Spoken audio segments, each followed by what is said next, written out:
selamat pagi anak-anak. Tetap semangat dan sehat selalu ya. Pada pagi hari ini kita kembali belajar bersama-sama. Hari ini kita tetap membahas tema 2, yaitu menyayangi tumbuhan dan hewan. Pada subtema 3, menyayangi tumbuhan, pada pembelajaran 2. Mari anak-anak kita simak dan kita dengarkan pembelajaran pada hari ini. Yuk mari anak-anak perhatikan. Ada gambar apa ya? Iya betul. Ini ada gambar seorang ibu, kemudian seorang ayah dan anak. Ini adalah sebuah keluarga. Sedang apa ya mereka? Mari kita baca bersama-sama. Keluarga Dayu sedang bercakap-cakap di teras rumah. Mereka bercerita tentang kegiatan yang dilakukan hari ini. Tiba-tiba Dayu teringat kalau ia belum melakukan tugasnya. Tugas Dayu setiap hari adalah menyiram tanaman di halaman rumah. Anak-anak, dari cerita yang kita baca bersama-sama tadi, kita akan membahas tugas dan peran dalam keluarga. Sebelumnya, apa itu keluarga ya? Keluarga adalah satuan terkecil dalam masyarakat. Keluarga itu terdiri dari ayah, ibu, dan anak. Dalam keluarga memiliki anak yang berbeda-beda jumlahnya ya. Baik, mari kita bahas tugas dan peran ayah. Kedudukan ayah sebagai kepala keluarga. Tugasnya memimpin keluarga. Selain itu, ayah juga mencari nafkah untuk keluarga. Kemudian, apa ya tugas ibu? Tugas pokok seorang ibu adalah mengurus rumah tangga. Ibu juga berkedudukan sebagai seorang istri. Ibu berkewajiban mendidik dan merawat anak-anaknya bersama ayah. Tapi ada ibu juga yang membantu ayah mencari nafkah, karena ada ibu yang bekerja, ada yang bekerja di kantor, ada yang bekerja di rumah sakit, ada yang bekerja di sekolah, ada yang berjualan. Itulah peran ibu, bisa membantu ayah juga. Baik, kita lanjutkan dengan peran seorang anak. Anak termasuk anggota keluarga.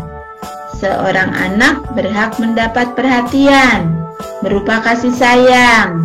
Anak juga wajib menuruti nasihat dan bimbingan orang tua untuk bekal masa depan. Anak-anak juga harus membantu pekerjaan orang tua di rumah. Nah, anak-anak pasti di rumah rajin membantu orang tua ya. Kemudian kalau mama atau papa menasehati, anak-anak harus patuh dan melaksanakan apa itu nasihat orang tua, karena nasihat orang tua itu pasti baik untuk anak-anak. Anak-anak, ibu lanjutkan pembahasan berikutnya ya, yaitu tentang hak dan kewajiban. Apa itu hak? Apa itu kewajiban? Yuk kita baca bersama-sama. Hak adalah sesuatu yang boleh kita minta setelah kita melakukan kewajiban. Kewajiban adalah sesuatu yang harus kita lakukan, kita laksanakan. Ini bisa berupa tuntutan pekerjaan, kemudian tugas-tugas baik di rumah, di sekolah maupun di tempat bekerja. Antara hak dan kewajiban harus seimbang. Maksudnya, jangan kita menuntut hak terus tanpa melaksanakan kewajiban, atau sebaliknya, kita melakukan kewajiban terus tanpa memperoleh hak. Maka antara hak dan kewajiban ini harus seimbang. Setiap anggota keluarga mempunyai kewajiban dan hak masing-masing. Hak dan kewajibannya tergantung dari perannya di dalam keluarga. Di dalam keluarga ada ayah, ibu, dan anak. Mari kita bahas apa saja yang menjadi kewajiban anggota keluarga. Kewajiban ayah yaitu mencari nafkah, kemudian melindungi anggota keluarga, menyayangi anak-anak, menghormati seluruh anggota keluarga, dan lain-lainnya. Masih banyak ya, nanti anak-anak bisa mencari contohnya. Kewajiban ibu merawat anak-anak, mengurus kebutuhan keluarga, menyayangi anggota keluarga, dan masih banyak lagi. Nanti anak-anak juga bisa mencari contohnya. Berikutnya, kewajiban anak-anak menghormati orang tua, belajar, membantu orang tua, menyayangi anggota keluarga. Kewajiban anak juga termasuk tugas di rumah, misalnya menyiram tanaman, merapikan tempat tidur. Sekarang kita bahas apa itu hak anggota keluarga. Yang pertama, hak anak, misalnya mendapat kasih sayang, mendapat pendidikan yang layak, mendapat pakaian yang layak, rasa aman, dan lain-lainnya. Hak orang tua, misalnya dipatuhi nasihatnya, dibantu dalam kesibukannya, dihormati dan dihargai, diajak bicara dengan lemah lembut, kemudian didoakan juga. Halo semuanya, selamat pagi. Ibu Antonia akan melanjutkan materi yang telah disampaikan oleh Ibu Yuli. Diperhatikan ya. Dengan menjalani hak dan kewajiban dalam keluarga, anggota keluarga akan hidup rukun dan kompak. Lihat keluarga ini.